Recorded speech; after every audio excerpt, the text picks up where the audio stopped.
Ijoolleen kontiraata jiraattanii osoo miidhaan tokko isinirra hin ga'iin garuu maallaqa xiqqoo isaan isinii dabalanii jettanii yookaan immoo biyya biraan jijjiirradha jettanii yaaddan. Baay'ee ijoolleen odoo Dubaay jirtan Saa'udii deemuu hawwitan viidiyoo kana hanga dhumaatitti dhaggeeffadhaa. Obboleettii keenyarra waan irra ga'e, waan ishii mudate, hiriyoota koo kaawwaniif barumsa ta'a. Hordoftoota keetii viidiyoo kana naa qoodi jette. Isinis viidiyoo kana laayik gochuudhaan obsaan hanga xumuraa dhaggeeffadhaa. Keessattuu warroonni biyyaa biyya jijjiirrattanii ergaa guddaa of keessaa qaba.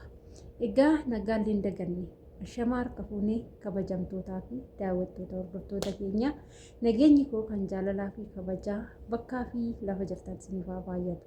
Anis obboleettiin keessan bakkaa fi lafa jirutti Waaqayyoof galannaa ga'u nagaa fayyaa kootidha. Nageenyi na bira jiru simbiras akka jiru Waaqayyoorraa abdii guddaan qaba. Egaa viidiyoon isiniif fidee dhufee obboleettiin keenya takka akkas jetti. Nageenyi Waaqayyoo siif haa baay'atu galee akkam jirta nagaa keetii. Asumarraan hordoftoota keetii viidiyoodhaan barreeffama yookaan koomentii koo kanaa akka qooddoo si gaafadhaa jette. Innis akkas jette. Garuu maqaa koo ol hin baasin yookaan maqaa koo hin himinii jette. Garuu viidiyoo kana dirqama hiriyoota keetiif qoodii, hordoftoota keetiif qoodii. Waa baay'ee irraa baratu. Wanta na mudatee akka isaan hin mudannetti. Ani kanan jalqaba deemee Dubaayii ture. Dubaayii keessatti kanan hojjedhuudha. Achitti yeroon hojjedhu faamiliin ani bira hojjedhu maatiin isaanii ana wajjin nama 12. Mana san keessatti nama 12 kana keessaa garuu namni tokkichi ol jedhee na laalu hin jiru. Madaamin tiyya baay'ee nama gaariidha. Wantoota na barbaachisu ana afaan hin baasee itti maddeessu hin taane ofii ishiitii ija kiyya laaltee na beekti waan ta'eef osoo waa tokko naa bitiin jedhin suuqii yoo deemte waa osoo naa bitiin hin dhuftu. Harka duwwaas natti hin galtu. Akka ilmoo isheetitti na kabajji. Haa ta'utii garuu ani mana san keessatti maatiin sun waan baay'ataniif namni sun yaa waan baay'ataniif hojiin immoo baay'ee natti baay'ata. Manni isaanii biillaadha. Fooqii 3dha. Baay'ee ulfaata. Uffata nama 12 anatu miicca, anatu tokkosa, anatu waa hunda godha. Nyaata isaaniitis anatu hojjeta. Meeshaa anatu miicca. Chikinii anatu qulqulleessa. Hojii mana san keessa jiru hundumaa anatu hojjeta. Kana biraan illee adurreen 3tu jira. Adurroota sanis nan kunuunsa. Baay'isee jechuudha. Kanneen hundumaa gahee mana san keessa jiru dalagaa mana san keessa jiru guutumaan guututti anatu hojjeta. Haa ta'u mindaan koo ani gizeen jalqaba deemetti diinaara 800. Madaamintu hojiin kun waan baay'atu waan beektuuf 1000 naa goote. Haga waggaa 2 1000 hojjechaa ture. Hiriyoonni kiyya baay'etti yeroo himadhu biyya jijjiirradhu. Dubaayii galii Saa'udii koottu. Mindaallee mindaa gaariidhaan dhufta naan jechaa turan. Yoo xiqqaate 400 dhufta yookaan 300 dhufta. Kanaafuu Saa'udiitti hojiin agasiin baay'atu waan ta'eef biyya jijjiirratta naan jedhu. Anis immoo jechoota isaanii san qabadhee kan na keessa jiru Dubaayii galee Saa'udii deemudha. Mana san keessatti wanti na miidhu hin jiru. Hundumtuu kabajaa naaf qabu. Sarraatinyaa naan hin jedhan. Maqaa kootiin malee na yaaman. Baay'ee na jaalatu. Baay'ee na kabaju. Hundi isaaniitu sixootallee naa bitu. Ijoollee shamarranii ndoom uffata isaan hin barbaachifne anumaa kennu. Haarawaa kana bitanii odoon uffatiin osoo waraqaan irraan citiin yoo jaalachuu baatan fudhadhu naan jedhu. Waan barbaade hundumaa ana bira darbee nama tokko hin kennamu. Madaamin tiyya shaamboo jennaan, qibaatii jennaan, faalziinii jennaan, uffata uffadhu jennaan wantumti ishiin naaf hin binne jiru. Uffata yuunifoormii malee uffatoota babbareedoo hedduu naa bitti. Garuu ani maallaqa 1000 hojii kana hunda hojjechuun baay'ee akka na miidhaa jiru natti mul'ate. Gaafa waggaa 2 xumuru mindaa naa dabalin jedheen. Ishiin illee homaa naan hin jennee tole naan jettee meeqa barbaadda naan jette. Diinaara 1200 naa godhin jedheen. Ishiin immoo 200 siif hin godhu 100 naaf godhin jedheen. Siifan kaffalaa itti 1,100 siifan godhaa naan jette. Ani immoo keessa kiyyatti galuu waan jiruuf Saa'udii deemuuf waan hawwee jiruuf lakki 1,100 erga jette ani hin taa'u ani hin galuu kanaafuu gara biyyaa na gaggeessin jedheen. Galuu barbaaddaa deemuu feetaa naan jette. Eeyyaniin jedheen. Ishiinillee maatii kee yaaduu dandeessa waan ta'eef ishii baqqaa jettee tiikeettii naa murte. Anis immoo gara biyya kootii nan imale. Gara biyya kootii ergan imaleen boodatti gara Saa'udii Arabiyaa deebi'uu fi wanti nan ifaajee nan ifaanye hin jiru. Wacii nan hin baasne hin jiru. Kisaaraa nan hin kisaarre hin jiru. Waa baay'ee keessa dallaalli maallaqaan Dubaayitti hojjedhe hunda osoo narratti nan bisiin na jalaa mucuq godhe. Maallaqaan Dubaayitti waggaa 2 hojjedhe guutumatti dallaalumattan xumure. Ifaajii dheeraadhaan booda waggaa 1 ol biyya ergan taa'een boodatti biyyi Saa'udii Arabiyaa naaf milkaa'e. Erga naaf milkaa'e immoo nan dhufe. Maallaqa hangam birrii 10 harkaa dhabuu bira bakkan gahetti biizaan naa deebi'e nan dhufe. Dubaay waggaa 2 kan hojjedhe waa tokko hin godhanne. Hayyii qibxatii waan naman goone hin qabu bare. Innaa ergan Saa'udii gahee hoo maaltu na mudate? Manni itti galee mana gaariidha. Abbaa manaa fi haadha manaatu jira. Ijoollee 2 qofa qabu. Hojiin isaanii baay'een ulfaatu. Haga ji'a 3 guututti baay'ee naan qaban. Saniin boodatti anis mana gaariidha jedheen simadhee fudhadheen hiqaamaan waraqanni koonaaf hojjetame. Mana sanitti itti fufee hojjechuun eegale.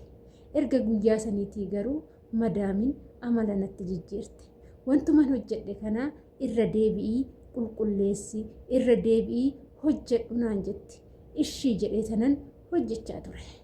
Haa ta'uutii wantoota tokko wantoota na barbaachisan kan akka shaamboo, kan akka qibaatii, kan akka saamunaa, kan akka moodesii kunniin kanan biyyaa fidadhee dhufe gaafan baatii 3 garuu na jalaa dhumate. Madaami kootiin naa biti jedheen itti madde. Ishiin illee tole jettee naa bitte. Gaafan ji'a 4 guutuu mindaa koo guutumatti akka naa kennituun gaafadhe. Ishii naan jettee mindaa koo harkatti naan kennine. Akka akkaawuntii qofaan itti kenne gara akkaawuntiitti naa galchite. Mindaan akkaawuntii irra naa gale mindaan ji'a 4 ana kan biyyaa dhufee 1,200dha. Garuu kan naa kaffalan 1,000 qofaadha. Maaliifi mindaan akkaawuntii kiyyarra kan galee 3,800 qofaadha. Rifadhee tanan risiitii ilaalee akkamitti akkana ta'uu danda'a jedheen gaafadhe. Ishiinis akkana naan jette. Mindaa kee 1,000 ol siif hin kaffalu. Seerris 1,000 ol kan jedhu hin jiru. Nu biratti 1,000 si fidan.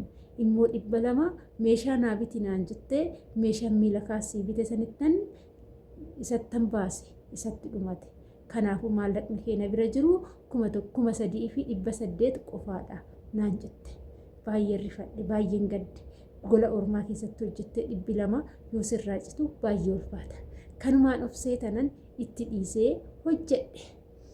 Osuman kanaan jiru madaaminto wanna tokko naaf hin bittu. Yuunifoormii ittiin hojjedhus naaf hin bittu. Gizeen jalqaba dhaqu 2 qofa naa bitte. Ishii qofaanan hojjedha. Ishiinis narratti ciccite. Yuunifoormiin na jalaa ciccite hin jedheen.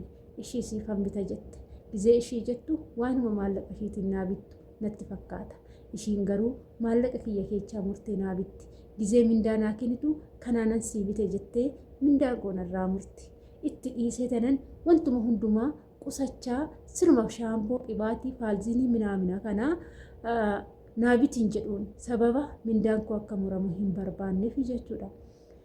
Osuma kanaan jiru osuma akkasitti hojjedhu guyyaa tokko dhufteeti wanti si barbaachisu jira.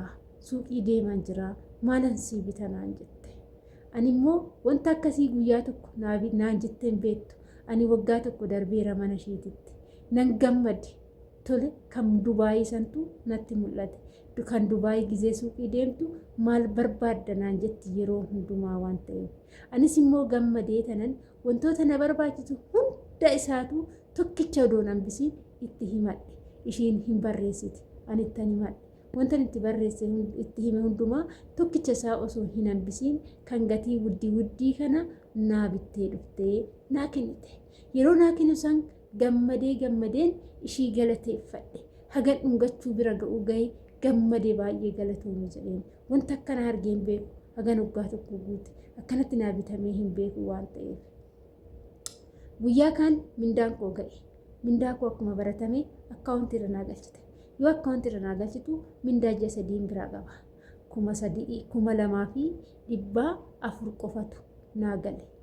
Kuuwwan hoo jedheen dhaqee gaafadhe. Birriin 600 meeshaan dheengedda sii bite saniif irraa mureen jira naan jette. Bakkan jiru fullaale. Laftis natti dukkanoofte, halkanis natti dukkanaa'e, samiin narraa fagaate, ardiin natti dhiphatte. Waan godhu wallaale. Imimmaan na marse. Mee ammaa ani maafan hojjechaadha. Osoo waan kana hundumaa naa biti jechuun ni baadhee. Harii itti deebisi na godhe. Yoo ilaalu immoo hunda isaa baneetti fayyadamee jira. Osoo banuu baadhee meeshicha itti deebiseen birricha koo fudhadha. Meeshaa kanaaf jedheen birrii 600 kasaare. Baay'ee natti dhaga'ame. Mee maal na gorsitaa obboleettii koo kan jedhudha. Viidiyoo kanarraa ijoolleen hedduun waa baay'ee barattu.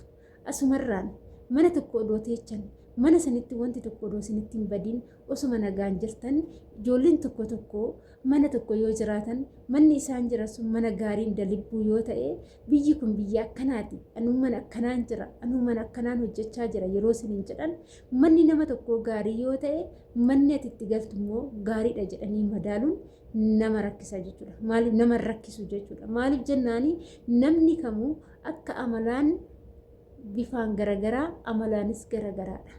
Itoophiyaa keessatti gabaree yeroo qaxaratan manni hundumtuu gabaree kana haala tokkoon kunuunsa garagara kunuunsa jechuudha.